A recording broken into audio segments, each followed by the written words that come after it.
Hello and welcome back. I am here. I am in the the first phase of my cycle. Finally, came a little late, 5 days to be exact.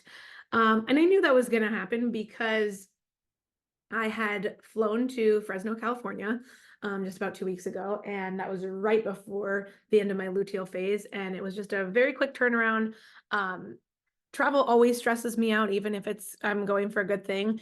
And so that stress compounded with the fact that I was going through 3 time zones, back and forth and over the matter of 3 days, just really threw my body for a loop. I've talked about before how ideally, if you can schedule things around your follicular and ovulatory phases when you're traveling. Oh, excuse you, Riker. That's ideal. This was not something that I had the flexibility to schedule, right? So this was something I knew I was going to be going out for, and it wasn't something that I got to pick the date for. So I just had to go with it, and I had an incredible time there. But coming back, I just knew that there was a likelihood that my period was going to be late because of the stress and the time zone exchange and all that. So that leads into this episode that we're going to talk about today, which is talking about period cramps. So I'm really excited to share this episode with you because I'm going through this in real time. Like, I'm figuring out why I'm having these cramps in real time. And so I'm going to share that with you. But here for just a split second, I'm going to totally go on a side tangent and just let you know that if you listened to last week's podcast episode about oil pulling, I did end up getting my oil pulling kit, and I just recorded my first time ever doing oil pulling, and created it into a TikTok video, and I also put it on Instagram. So if you haven't yet gotten to watch that, go either see it on my Instagram or on my TikTok page. Maybe I'll put it up on YouTube eventually. I don't know. We'll see. But I know I had shared that I was going to do that with you last week in the episode, and I just wanted to let you know that that is now live. So if you have not um, done oil pulling yet, or you're interested, go watch this, because I literally take you through opening the box, like unpacking it, doing it like from start to finish. So go watch that, and let me know your thoughts. If you have oil pulled or if you're considering it, let me know. I would love to know that. So that's that. All right, now we're coming back to the actual episode's purpose and topic, which is period cramps. Okay, so what I want to do real quick is, just like I always do, outline the episode for you, and then we will dive into everything that I share. Okay, so what we're going to talk about today is the cause for menstrual cramps, like scientifically how it actually happens, like what in your body is happening to cause these cramps. We're going to talk about common causes for period cramps, like other medical conditions that have this as a side effect. We'll talk about risk factors. Some of us are more inclined to experience them than others, depending upon different pieces of information here that I'm about to share. Also, when to see a doctor, we'll talk about that. And then we will dive into as well this really juicy topic of caffeine, which is what I've realized is my issue. And so we'll talk about caffeine, how that impacts your menstrual cycle in terms of cramps. I'll share with you some things that have caffeine in them that you maybe didn't think did, or can often have caffeine in them that maybe you didn't think it did. And then we'll talk about several different ways that you can reduce period cramps naturally, as well as I'm going to share a really incredible supplement that I use that I will shout forever from the rooftops about. It is amazing. I've interviewed the two co-founders, Kath and Lar. They've been on before. I will have to go back and see what episode that was. It's fairly recent, so I'll put that in the show notes if you want to listen to that episode. And I have actually the bottle. I just finished it, so I need to order a new one. But this, I'm telling you, is incredible. It takes my cramps completely away. And we'll talk about how things like Midol actually are not a great choice. Like, you're going to be mind blown when you hear what I'm about to share with you when it comes to the composition or the the ingredients that go into Midol. So you're gonna be like, oh girl, I'm getting rid of that right now. So let's go ahead and dive in. And first things first, right? I want to share with you what actually is going on in our body when we have menstrual cramps or period cramps. Okay. So, what's actually happening is that our uterus is trying to shed the uterine lining, right? And when it's going through that, it uses these hormone like compounds, which are called prostaglandins. And they are what cause the pain that we feel, and also some of the inflammation that we have during our menstruation as well. And so the prostaglandins actually trigger the uterine muscle to contract, causing those cramps. And the more prostaglandins we have, the more menstrual cramps we then feel. Okay. So there's a correlation between your prostaglandins and your menstrual cramps. More prostaglandins equals more cramping. All right. Now, there are several medical diagnoses that often come with period cramps. So things like endometriosis, uterine fibroids, endomyosis, um, pelvic inflammatory disease, and then cervical stenosis. Some of those you're probably like, what on earth? I don't know what those things are. If you don't have them, don't go Google searching them because chances are you don't have them. But I know many of us are familiar with endometriosis and uterine fibroids. Those are things that, definitely be talking with your gynecologist about that. Because those are they're all serious conditions, but you definitely want to make sure that you are keeping on top of your health to ensure that those are not the reasons why you are experiencing these cramps. So that's that. In terms of risk factors, if you are younger than 30, if you started puberty at 11 or younger, at the age of 11 or younger, if you have heavy bleeds during your period, if you have an irregular menstrual cycle, if you have a family history of cramping, or if you're a smoker, these are all risk factors that will make you more inclined to be someone who does potentially suffer from menstrual cramps. Now, when to see a doctor? Great question, right? I mean, if you're just having cramps every once in a while, like I am, I'm not needing to go to the doctor because it's not every single cycle and it's also not every single day during my cycle.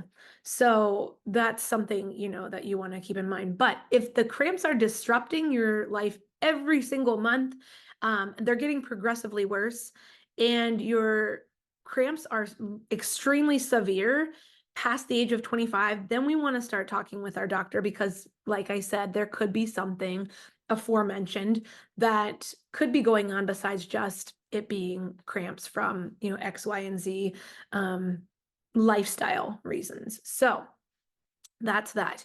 Now, cramps don't cause additional medical problems. But in the case of things like endometriosis, we do know, there's clinical scientific research that shows that those with endometriosis, it can cause fertility problems, as well as the pelvic inflammatory disease that can scar the fallopian tubes.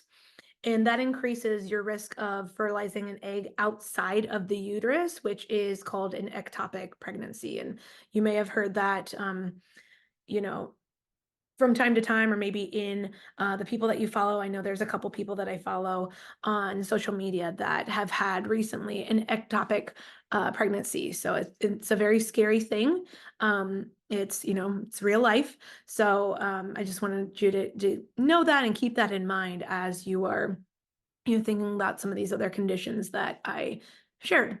So now let's dive into caffeine, because that's really why you are probably here. You're like, okay, you brought me through all of the medical stuff. Now let's get into what the heck is going on with caffeine and how is there a correlation between caffeine and our menstrual cramps. So here's the thing. There's this age-old rumor that drinking caffeine or consuming caffeinated things can actually reduce the severity of menstrual cramps or just menstrual cramps in general, that is such a myth. Okay, that is not true at all. It's actually the complete opposite. So the more caffeine you consume, potentially the more severe your menstrual cramps are going to be, and or you will have them versus not having them, right? So like I said, up until recently, I haven't had menstrual cramps. For me, the common theme here is that when I do have caffeine, specifically like Starbucks, like a coffee or an espresso, that's when I notice it. Now, you're probably thinking, well, like, holy crap, so I can't ever have coffee again? I'm not necessarily saying that.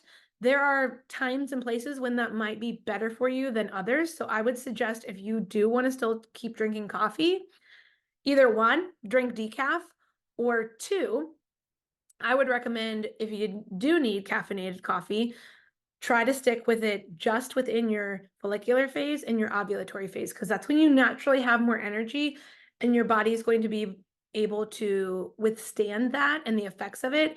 And you'll have plenty of time between the follicular phase and the ovulatory phase before you get into that long stretch of luteal and your menstrual bleed, so that your body can work that off and get it out of your body, flush it out of your body before it's time to actually shed that uterine lining. So that would be my recommendation. Either, like I said, one, drink decaf, or two, try to prioritize your caffeinated coffee drinking in your follicular and ovulatory phases. So that would be phases 2 and 3 of your cycle. I know that might not be what you want to hear, but I'm just, telling you that I know that when I have not been drinking caffeine, specifically coffee, I don't have the cramps. And I'm telling you, this go round, like the cramps that I had today, because today is day 1 of my cycle, girl, they were horrific. Probably the most horrific I've ever experienced in a long while. So I'm just telling you from firsthand experience, like, there's no cup of coffee that is worth what I just went through today. I'm just saying. So, okay. And yes, I'm going to talk about ways that you can reduce the cramping and an incredible supplement that I love. But if you could eliminate them yourself, why wouldn't you do that, right? It's a no-brainer. So, anywho, I could go down that rabbit hole forever, but I'm not going to do that. So, let's talk about what actually is happening with caffeine when it enters our body, that impacts our menstrual cycle. Okay. So here's what's happening. Caffeine actually restricts our blood vessels. And so when we are getting ready to bleed, shed that uterine lining, that actually slows the blood flow. Okay. This can also increase inflammation and bloating in our body. And through this process, it also increases estrogen, which uptakes or increases the cramping and the intensity of our cramping. Okay, so it worsens. So it also, this is mind blowing too, caffeine has also shown to cause irregular periods. So if you didn't have irregular periods and now you are, might be because of the caffeine, right? So studies have shown that caffeine can cause really, really short periods and also really, really long periods. We're talking like 10 plus days long periods. Who wants that? Nobody. Nobody wants that. Okay. So I want to share with you not a couple, kind of a list of things that some of them you'll know already have caffeine in them, and some of them you might be like, "Ooh, those are some sneaky things I might be eating that have some caffeine in them. I'm gonna have to eat them sparingly, or again, figure out, maybe I can eat some of these things during certain times of the month, and then I eat less of them, or maybe not at all during other times of the month, just so that I can hopefully support my body in reducing and or eliminating those cramps." So here we go. Chocolate. We knew that, hopefully. Protein bars, that's a hidden sneaky one. Hot chocolate. Okay, we're still kind of in the end of the winter phase, so you might still be drinking some hot chocolate. Hot chocolate's got it. Can have it. Some cereals. Energy drinks, we know for certain have them. Black and green tea. Of course, you can get teas that are decaffeinated as well, just like you can get coffee that's decaffeinated. Sodas. Yep, we know that. Ice cream is a hidden tricky one. And then mints. That's an interesting one too. I actually looked at a bag of mints that I bought because I've been obsessed with having mints at school and eating them throughout the day recently. And it's just like a weird thing. And the package did not say caffeine, but I'm wondering if the sugar is having some sort of effect on my menstrual cycle too. So I'm gonna be looking into that, and I will let you know what I find out. But yeah, that was a shocking one for me too. So those are just some things to keep in mind, in terms of the foods that you're consuming, and maybe some of those you knew had caffeine in them, and maybe some of those you didn't. So I'm just here to share the knowledge. So next thing I want to share with you is probably the best part of this episode, to be honest, is how we can reduce our cramps, okay? Reduce and or eliminate them, because that's what we're here to do. At the end of this list, I'm going to share with you some mind-blowing research about Midol, and then I'm going to share with you, I'm going to hold it up right now because I can't wait, this beautiful bottle from my girls at Semaine, and we're going to talk about how I'm obsessed with this. There is currently nothing in here because I used all of them, so I'm getting ready to purchase more, but so good. And again, today was day 1 of my period. I used these vegan capsules, and I have 0 cramping right now. So like literally, I took them this morning. Within a couple of hours, I was feeling great. Okay. Like it's a miracle worker. Trust me. Okay. We're going to talk more about it here in a moment. So here we go. Here are some things that you can do to support yourself in reducing and or eliminating cramps. All right, so the first thing is to obviously lessen your consumption and or eliminate caffeine, but especially before your period. Like I said, if you can ideally get rid of caffeine during your luteal and your menstrual bleed, you're going to be much better off, okay? Second thing is to exercise. That's what I did today. I did not feel like exercising when I woke up this morning, but once I got this PMS and period support Semaine relief into my body, I was able to actually go down and take a 4.5-mile walk on my treadmill. So, okay, that's going to help you to actually increase progesterone. So not prostaglandins, 2 different things. So progesterone is a hormone, and it's also going to increase dopamine. And both of those are going to work together to reduce pain, which we want. Okay, good thing. Heating pad. I don't know what was going on with my voice there. Heating pad, okay? A heating pad is a must. I have both a plug-in electrical one, and I also bought one on, I believe it was Amazon, that is literally, I kid you not, it's got like gel in it, and you just stick it into the microwave. It warms up. You put it on like a compress. It's incredible. So I highly recommend that because it's just super easy. And no wires and cords and all that jazz. So heating pad, as we know, is going to help us to relax our muscles, and then therefore it's going to help to reduce the pain. Next thing, we're getting into some herbs. So ginger, and cinnamon are going to help you to inhibit the restriction of blood vessels, right? Which means that you're going to have less cramping. So it actually helps you to reduce cramping literally by allowing your blood vessels to be opened wider. So ginger and cinnamon. Chamomile and peppermint tea are going to be helpful. I can't speak today. Are going to be helpful in terms of calming your body, helping to get your body into more of a rest state, a parasympathetic state. And that's going to help your nervous system, which we know, which is super supportive to helping then reduce the stress, and also will help to alleviate some of the cramping. Raspberry leaf tea is also a great option. That's going to help to lessen cramps. You can take that before and during your period. It helps get you set up before your period and helps you through your period too. So I've got several good recommendations. I actually have an incredible guest coming on soon to the podcast. Well, we already recorded, but her episode will be on soon. And I will share more about her incredible tea. She's got an incredible, it's called Bitches Brew, and it's for your luteal and menstrual phases of your cycle. It's incredible. I love it. So you'll have to check that out. here soon. So raspberry leaf tea is great. And then increasing your consumption of magnesium is going to be super helpful because we know that magnesium helps our muscles. And so helping to reduce the tension and the stress in our muscles is going to be helped by us consuming more magnesium.